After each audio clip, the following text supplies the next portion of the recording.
دوستو یہ 1917 کی بات ہے۔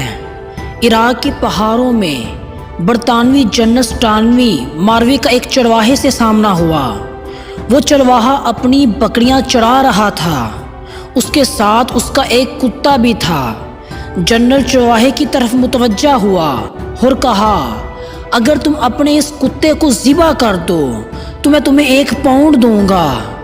کتا چرواہے کے لیے بہت اہم ہوتا ہے، یہ اس کی بکریاں چرانے میں مدد کرتا ہے، بکریوں کی حفاظت کرتا ہے اور دور گئے ریور کو واپس لانے میں بھی مدد کرتا ہے۔ لیکن 1 پاؤنڈ کی مالیت تو آدھے ریور سے بھی زیادہ ہوتی ہے۔ چرواہے کے لیے یہ بہت بڑی رقم تھی۔ وہ کچھ دیر سوچتا رہا اور پھر سودا منظور کر لیا۔ اس نے کتے کو بلایا۔ کتا دم ہلاتا ہوا اس کے پاس آ گیا۔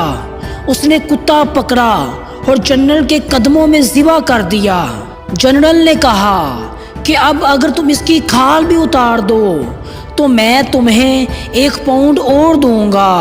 چرواہے نے سوچا، کتا تو اب مر چکا ہے تو کھال اتارنے میں بھی کیا حرج ہے۔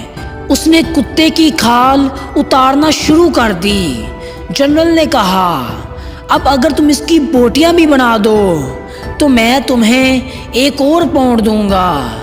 چرواہے نے یہ آفر بھی قبول کر لی اور بوٹیاں بنانے میں لگ گیا۔ بوٹیاں بنانے کے بعد چرواہا فارغ ہوا تو جنرل نے اسے 3 پاؤنڈ دیے اور آگے چل پڑا۔ ابھی وہ تھوڑی دور ہی گیا تھا کہ اسے چرواہے کی آواز آئی، جنرل اگر میں اس کتے کا گوشت بھی کھا لوں تو کیا آپ مجھے 1 پاؤنڈ اور دیں گے؟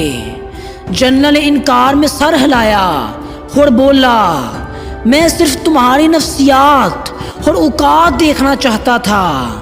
تم نے صرف 3 پاؤنڈ کے لیے اپنے محافظ اور وفادار دوست کو اپنے ہاتھوں سے ذبح کر دیا، اس کی کھال اتار دی، اس کے ٹکڑے ٹکڑے کر دیے، اور 4تھے پاؤنڈ کے لیے اب تم اسے کھانے کو بھی تیار ہو۔ پھر جنرل اپنے ساتھیوں سے مخاطب ہوا اور کہنے لگا، اس قوم کے لوگوں کی سوچ اس طرح کی ہے کہ یہ چند پاؤنڈز کے لیے اپنے پیاروں وفاداروں کو ذبح کرنے پر بھی تیار ہیں۔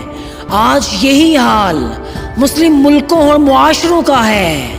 اپنی چھوٹی سی مصلحت اور ضرورت کے لیے اپنی سب سے قیمتی اور اہم چیز کا سودا کر دیتے ہیں۔ آج ہمارے درمیان ہمارے ملکوں میں کتنے ہی ایسے چرواہے ہیں جو اپنے مفاد کے لیے اپنے ہم وطن بھائیوں کا گوشت کھا رہے ہیں اور چند ٹکوں کے عوض اپنا وطن بیچ رہے ہیں۔